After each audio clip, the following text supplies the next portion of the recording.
सियाने कहा करते थे कि जब आप कमाने लगते हो ना तो पहला 1 लाख इकट्ठा करना बहुत मुश्किल होता है और बाकी लाख कैसे इकट्ठे होते जाते हैं ये पता ही नहीं चलता। सेम ऐसे ही जब आप नया नया यूट्यूब चैनल खोलते हो ना तो पहले 1000 सब्सक्राइबर्स इकट्ठे करने बहुत मुश्किल होते हैं और बाकी सब्सक्राइबर्स कैसे आते जाते हैं ये पता ही नहीं चलता। और मेरी कहानी पहले 1000 सब्सक्राइबर्स की कुछ इसी तरह की है। अस्सलाम वालेकुम everyone, I hope you guys are doing really well and welcome back to my channel. तो जी वीडियो स्टार्ट करने से पहले फर्स्ट लेट्स गेट रेडी। आज मैं वेयर करने वाली हूँ ये बहुत ही सिंपल लेकिन super elegant loose kurta from Beech Tree, जिसको मैं मिक्स एंड मैच करूंगी व्हाइट ट्राउजर के साथ। कंट्रास्टिंग कलर में मैरून खुस्सा और साथ मिनिमल से jewellery and there you go. Actually आज मेरा काफी बिजी और लेजी डे था। पहले तो मुझे दिन में वीडियो की शूटिंग का टाइम ही नहीं मिला, लेकिन जब मुझे टाइम मिला तब मेरा दिल नहीं कर रहा था। अब मैं करने की लगी हूँ कि जो मेरे पास पहले रैंडम क्लिप्स पड़े थे वो ऐड करूंगी और साथ हम कुछ बातें करेंगे। अच्छा, तो मैं वीडियो के स्टार्ट में क्या बात कर रही थी कि फर्स्ट 1000 सब्सक्राइबर्स इकट्ठे करने बहुत मुश्किल होते हैं। तो जी हाँ, एग्जैक्टली ऐसा ही होता है, ये रियलिटी है। इवन अगर आप लोग यूट्यूब के बारे में रिसर्च भी करोगे ना तो सामने साफ लिखा हुआ आता है कि जो 99% यूट्यूबर्स है ना वो 1000 सब्सक्राइबर्स क्रॉस होने से पहले ही हार मान जाते हैं, चैनल छोड़ के भाग जाते हैं। और बहुत ही कम यूट्यूबर्स ऐसे हैं जो कि डटे रहते हैं और सक्सेसफुली 1000 सब्सक्राइबर्स क्रॉस कर जाते हैं। और मेरी कहानी भी कुछ इसी तरह की है। ये तो मैंने आप सबको बता दिया कि मैंने फर्स्ट 3 मंथ्स में अपने 1000 सब्सक्राइबर्स इकट्ठे कर लिए थे, लेकिन 1000 सब्सक्राइबर्स की ये 3 महीने वाली जर्नी तो कभी आप लोगों के साथ शेयर की ही नहीं। 8 जून 2023 को जब मैंने चैनल स्टार्ट किया ना तो मैं यही सोचा करती थी कि 1000 सब्सक्राइबर्स ही तो हैं, इसमें कौन सा बड़ी बात है। शॉर्ट्स पे शॉर्ट्स अपलोड करती जाऊंगी और विद इन अ मंथ देखना सब्सक्राइबर्स इकट्ठे करके बैठ जाऊंगी। और स्टार्टिंग में मेरे साथ हुआ भी कुछ यूं कि पहले 3 दिन के अंदर मैंने 100 सब्सक्राइबर्स इकट्ठे कर लिए। पहले 2 महीने तो मेरे बहुत अच्छे गुजर गए, शॉर्ट्स पे शॉर्ट्स अपलोड करती जा रही थी और फटाफट से मेरे सब्सक्राइबर्स इकट्ठे होते जा रहे थे। और फर्स्ट मंथ में ही मेरे 500 सब्सक्राइबर्स हो भी गए थे। एक दिन में मैं 4 से 5 शॉर्ट्स अपलोड करती थी, जिसमें से 2 से 3 शॉर्ट्स के व्यूज के में चले जाते थे। जिस शॉर्ट्स पे मेरे 1K व्यूज आते थे ना उससे मुझे 4 से 5 सब्सक्राइबर्स मिल जाते थे। और जिस शॉर्ट्स पे मेरे लकीली 4000 से 5000 तक व्यूज आते थे ना उससे मुझे 10 से 15 सब्सक्राइबर्स मिल जाते थे। हर रोज कभी 4 कभी 5 कभी 7 शॉर्ट्स अपलोड करने की वजह से ना सिर्फ 2 महीनों के अंदर मेरा सारा कंटेंट खत्म हो गया। तो बंदी मैं हूँ कि जिसने जो ठान लिया है ना वो करके छोड़नी है, हार तो मैंने माननी नहीं है। तो करना मैंने ये शुरू कर दिया कि इंस्टाग्राम पे कई एस्थेटिक से पेज की मैंने पोस्ट लेके उसको एडिट करके अच्छा खासा एडिट करके तो वो अपने शॉर्ट्स में लाके अपलोड करना शुरू कर दी। एडिटिंग में इस वजह से करती थी ताकि कोई कॉपीराइट इशू ना आ जाए। और सही बताऊं तो ये काम मुझे काफी आसान और टाइम सेविंग लगने लगा। सिंपल मैं स्क्रीन रिकॉर्डिंग करती थी, वीडियो को एडिट करती थी और अपलोड कर देती थी। इस काम में ना अभी मुझे 1 हफ्ता ही हुआ था। तो अनलकीली एक दिन ना एक वीडियो की एडिटिंग मुझसे सही से नहीं हो पाई और उसी वीडियो के ऊपर आ गया कॉपीराइट इशू।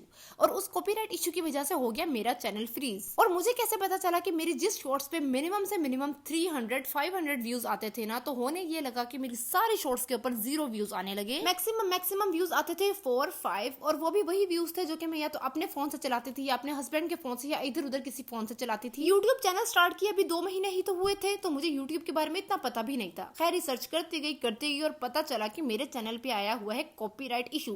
खैर इस इशू को तो मैंने रिजॉल्व कर लिया, कॉपीराइट वाली शॉर्ट्स को भी डिलीट कर दिया और इसके बाद में अपना कंटेंट बनाने लगी। इस टाइम तक मेरे चैनल को तकरीबन 2 महीने हो चुके थे और मेरे 700 सब्सक्राइबर्स थे। लेकिन मसले की बात ये थी कि जो मेरा चैनल फ्रीज हो गया है उसको अनफ्रीज कैसे करना है ये मुझे समझ नहीं आ रही थी। हालांकि कंटेंट भी मैं अपना अपलोड कर रही थी, लेकिन क्योंकि चैनल मेरा फ्रीज था तो मेरे अपने कंटेंट के ऊपर भी मेरे 3-4 मैक्सिमम 5 व्यूज आ रहे थे और वो भी मेरे अपने ही व्यूज थे। यूट्यूब चैनल स्टार्ट करने के बाद ये मेरे पहले 2 हफ्ते थे जिसमें मेरा एक भी सब्सक्राइबर नहीं आया था और मैं इतनी कोई टेंशन में थी ना, लेकिन हार मानने वाली तो मैं भी नहीं हूँ। तो इस टॉपिक पे रिसर्च करना शुरू कर दिया कि चैनल को अनफ्रीज कैसे किया जाता है। कोई आर्टिकल नहीं छोड़ा, यूट्यूब के टेक के किसी यूट्यूबर की वीडियो नहीं छोड़ी और सारे एक्सपेरिमेंट करके देख लिया। और इन दी एंड में यही कहूंगी कि जितने भी टेक के यूट्यूबर है ना उसमें सिर्फ 5 से 10 यूट्यूबर्स ऐसे हैं टेक के जो आपको ऑथेंटिक इन्फॉर्मेशन दे रहे हैं और बाकी सारे जो है वो अपना भी टाइम वेस्ट कर रहे हैं और हमारा भी टाइम वेस्ट कर रहे हैं। उल्टी सीधी ट्रिक्स बताई जा रहे हैं ना, वो ट्रिक्स काम करती हैं। लाइक चैनल को अनफ्रीज करने के लिए आप ब्राउजर की हिस्ट्री डिलीट करें। अगर आप यूट्यूब स्टूडियो को क्रोम पे लॉगिन करके वीडियो अपलोड करेंगे तो व्यूज ज्यादा आएंगे। तो ये सब पागलपन है, टाइम का ज़िया है, ऐसा कुछ नहीं होता। इन 2 सालों में मैंने सारे ट्रिक्स अप्लाई करके देख लिए, सारे एक्सपेरिमेंट्स करके देखे हैं। हर उल्टी सीधी ट्रिक एक्सपेरिमेंट मैंने करके देखा है अपने चैनल को चलाने के लिए इन 2 सालों में। तो इस पे मैं एक अलग वीडियो बनाऊंगी कि कौन सी वाली ट्रिक्स रियल है, कौन सी वाली फेक है, ताकि जो मेरा टाइम वेस्ट हुआ है वो आप लोगों का ना हो। खैर फिर इतना मरने खपने के बाद तकरीबन मुझे 20-25 दिनों के बाद जाके 2 बातें सिर्फ हाथ में लगी कि किस तरह से चैनल को अनफ्रीज किया जाता है और बाकी वो दोनों चीजें काम कर गई। और इस वक्त तक तकरीबन मुझे 3 महीने होने वाले थे। और कुड यू गाइस बिलीव कि चैनल स्टार्ट करने के बाद ये जो मेरा तीसरा महीना था ना, ये अगस्त का महीना था, इस पूरे 1 महीने में मेरा एक भी सब्सक्राइबर नहीं आया था। इस वक्त तक मेरे टोटल वॉच आवर्स हुए थे 10 और व्यूज तो बिल्कुल ही डेड हो गए हुए थे। खैर फिर मुझे पता चला कि सिर्फ 2 ही चीजें आपके चैनल को अनफ्रीज कर सकती हैं। पहली चीज ये कि आपके जिस वीडियो पे कॉपीराइट इशू आया हुआ है उसको आप डिलीट कर दो। और दूसरी चीज ये कि इस इशू के बाद आपने रेगुलर 1 हफ्ता या 2 हफ्ते आपने डेली वीडियो या शॉर्ट्स अपलोड करनी है, तो ऑटोमेटिकली आपका चैनल अनफ्रीज हो जाएगा। इसके अलावा सारे ट्रिक्स, सारी बातें फारग हैं, कुछ भी काम नहीं करता। तो खैर, इसी दौरानिया में मैं रेगुलर शॉर्ट्स अपलोड कर रही थी और मेरी एक शॉर्ट्स जो है वो वायरल हो गई। और उससे मुझे यकीन करें गाइस, जो मैंने पूरा 1 महीना सब्र किया है ना, उस सब्र का मुझे सिला मिला। और उसी सब्र के सिले में मेरा एक ही शॉर्ट से 300 सब्सक्राइबर्स आए और मेरे 1000 सब्सक्राइबर्स कंप्लीट हो गए। लेकिन फिर आगे मेरे साथ क्या हुआ, ये फिर कभी मैं आपके साथ अपनी यूट्यूब जर्नी शेयर करूंगी। तो आज की मोटिवेशन के लिए बस इतना है कि जो एक पूरा महीना मैं इतने स्ट्रगल से गुजर रही थी, मेरा एक भी सब्सक्राइबर नहीं आ रहा था, व्यूज बिल्कुल डेड हुए हुए थे और मैं इतनी ज्यादा टेंशन से गुजर रही थी।